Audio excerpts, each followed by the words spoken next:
nakatira tayo ng Kristo sa kapagkalan sa kakapisan. Dito po tayo sa gawag ng sosyal na binawahi ng Kristo upang alawin doon po sa sitas na binasa kanina. Ang sabi po doon, walang po ng isang Diyos. Magsiparito sa akin kayong lahat na nangungkapangal at nanatibigit ang lupa at kayo'y aking pagkakamali. Ito po ay isang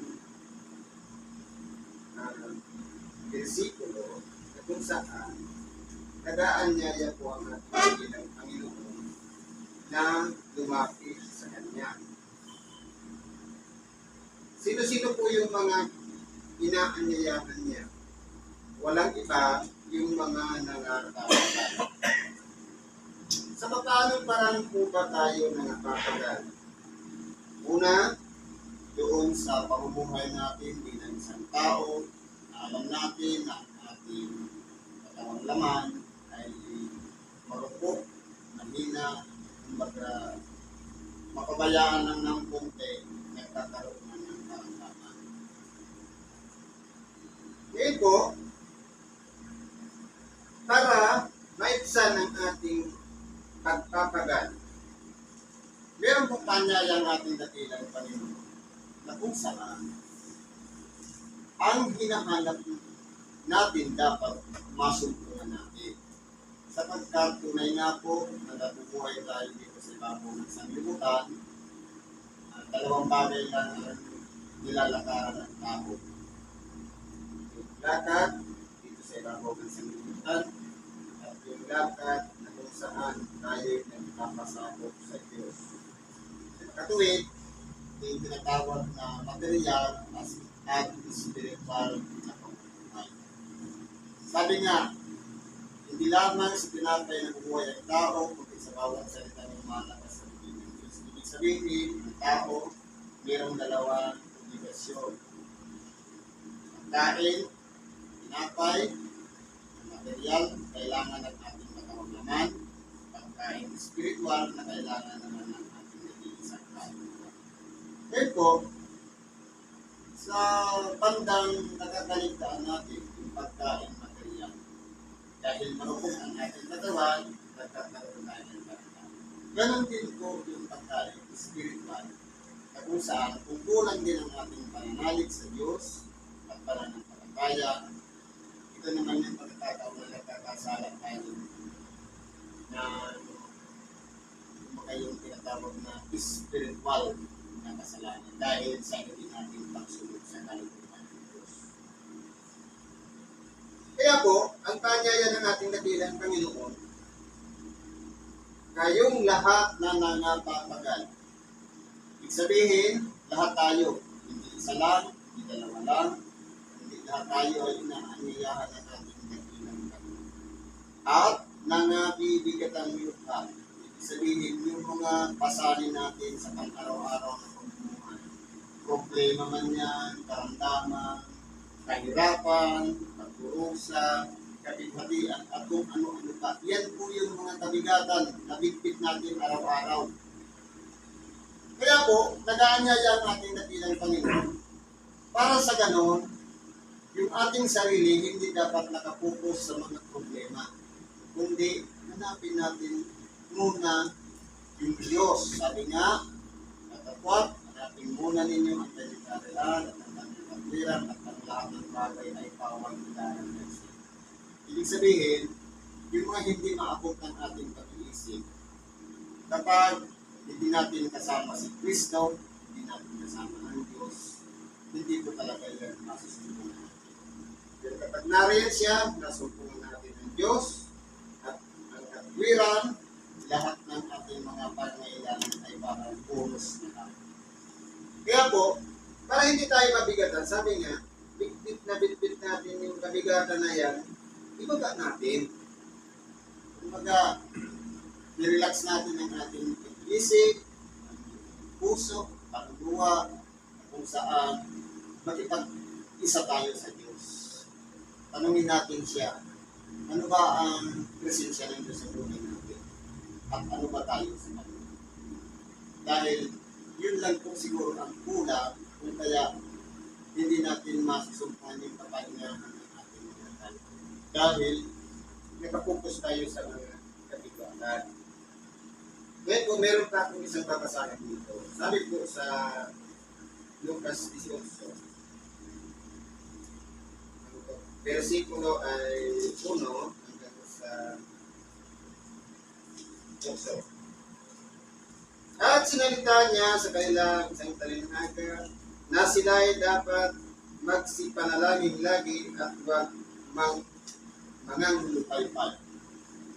Ngayon po, ano po ba ang may dudulot ng pananalangin sa ating buhay?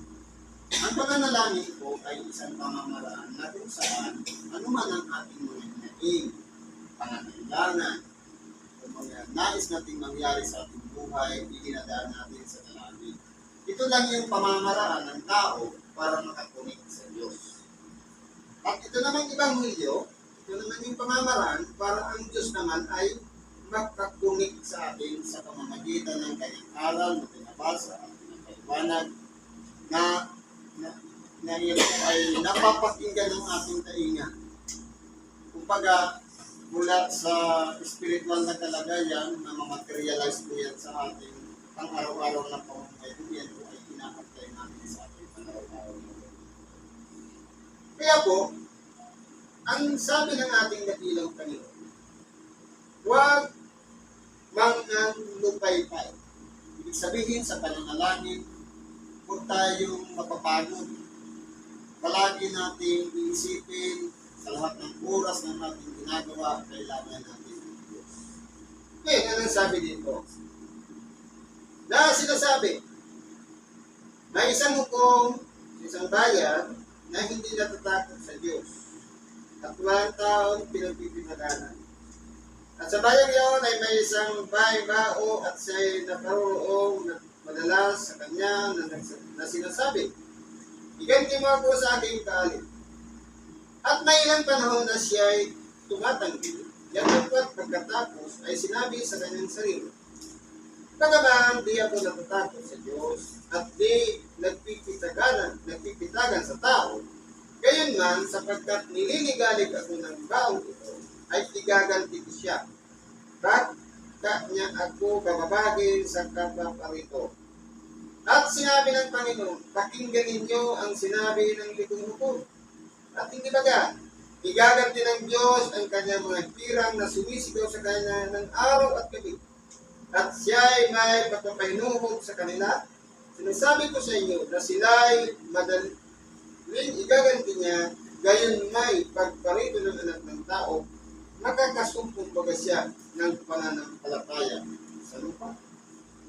Ngayon, kung aralin po natin ang talinhaga, meron po ditong isang kalagayan o dalawa, yung litong hukom at yung babaeng tao. Ngayon po, ang litong hukom ay, dahil nga siya ay liko, isang taong masama. Kumbaga, sabi nga, walang taong pinagpapitaganan. Kumbaga, poderoso. At mayroong isang babaeng tao na kung saan ay gabi-gabi nangungulit doon sa hukom para iganti sa kanyang daan. Ngayon po, paano natin yan maiugnay sa ating sena? Ipalagay natin na kung yung likong hukom na sa kanyang kasamaan ay nagawa niya iganti ang babaeng tao. Yun po ay inihalimbawa na kung ang tao nga bagamat masama ay nakakagawa ng mabuti, gaano pa kaya ang Diyos. Ibig sabihin, inilalarawan sa talinhagan ito, ang kalagayan ng hukom ay katulad ng Diyos, sapagkat siya po ay powerful o makamangyari.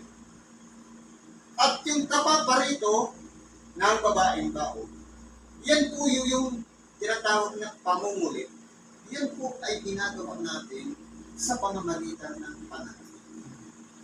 Na kung tayo po ay walang patid sa kadadalangin sa Diyos, kung yung likong hukom na pagbigyan niya ang kahilingan ng babaeng bao, gaano pa kaya tayo na mas higit na nangangailangan, lalong-lalo na sa oras na ito, ng milagro upang sa ganoon ang ating kapatid na may karamdaman sa kapupulit natin sa Diyos ay ipagkaloob ang kanyang himala o milagro upang sa ganoon magsigaling ang kapatid natin may karamdaman. Kaya po ang susi po dito, walang iba yung hindi tayo nagsasawa, kundi patuloy tayong nananalangin, naniniklod sa Diyos, at taus-pusong humihiling sa Kanya. Lamang mayroong susi upang pakinggan tayo ng Diyos. Sabi nga, yamang ako'y banal, kayo naman ay mga pagpapanal. Ibig sabihin, hindi pakikinggan ng Diyos ang anumang ating dalangin kung tayo man ay may kasalanan. Sa makatuwid, kinakailangan natin humingi muna ng tawad sa Diyos. Sapagkat, tunay nga po na kung siya'y banal, ang paghingi ng tawad ay isang pamamaraan upang tayo ay tawagin ding banal. Sapagkat ang banal ay katulad ng isang pusong malinis na nakapaghingi ng tawad, nakapagsisi ng kanyang mga kasalanan. Lamang, may mga balakid sa ating buhay. Unang-una, natatalo tayo ng kapighatian. Natatalo tayo ng emosyon. Na sa halip na manalangin, ang nangyayari na iisip natin, gagana ba ang panalangin na aking gagawin? Magiging epektibo ba? Pero, pagamat yung babaeng bao ay pinagbigyan, gaano pa kaya ang Diyos? At kung sakali man makita ang ating katapatan na kumbaga yung ligong hukom na sinabi niya, sapagkat nililigalig ako ng babaeng baong ito, ay diringgin ko siya. Gaano pa kaya tayo na kung taus-puso ang ating dalangin at pagsusumamo sa Diyos na hindi niya pagbibigyan na kahit sa panahon na ito, pagkalooban tayo ng pagkakataon na ipadaloy niya ang kanyang kapangyarihan sa mga taong narito upang sa ganun ipagkaloob ang kagalingan ng kapatid natin itong may karamdaman. Sapagkat tunay nga po, ng tayo mga tao, wala tayong kakayahan para magpagaling. Salamat sa Diyos dahil sa ating kapatid malakas ang pananampalataya na wala siyang ibang sinasabi kundi ang magkaroon ng gawain sa kanyang tahanan. Ibig sabihin, yung nagtutulad sa kanyang kapangyarihan para dumagot tayo dito, ang tawag doon, pananampalataya. Salamat sa Diyos, mga taong binabayan upang bumagot sa pok na ito. Naway ang ating sama-samang panalangin, kasama ng may karamdaman at kanyang mga kamag-anakan, at pati yung tulong sa may karamdaman, ay ipamalas ng Diyos ang kanyang dakilang kapangyarihan na ipuhos upang sa ganon pagalingin ang kapatid natin may karamdaman. Kaya po, sa oras na ito, ano man ang ating mga kabigatan sa buhay, ano man ang ating mga iniisip, problema man yan, kahirapan, karamdaman, o ano man, ipagkatiwala po natin yan sa Diyos. Siya lang po ang dakilang magagamot, siya lang ang magpapagaling sa lahat ng ating mga karamdaman. Wala tayong kakayahang magpagaling, pero kapag dumaloy ang kapangyarihan ng Diyos sa bawat isa sa atin, ipapamalas niya ang lakas ng kanyang kapangyarihan upang sa ganon pagalingin ang taong may karamdaman. Kaya po sa oras na ito, lahat po tayo ay manalangin sa Diyos, ay pagkalog sa atin ang kanyang kabilang kapangyarihan sa oras na ito. Salamat sa Diyos at mapagpalang araw o gabi sa bawat isa. Ang magsabi siya'y kasama, tawanan, sumasa kanya, manghingala at sumampalaya. at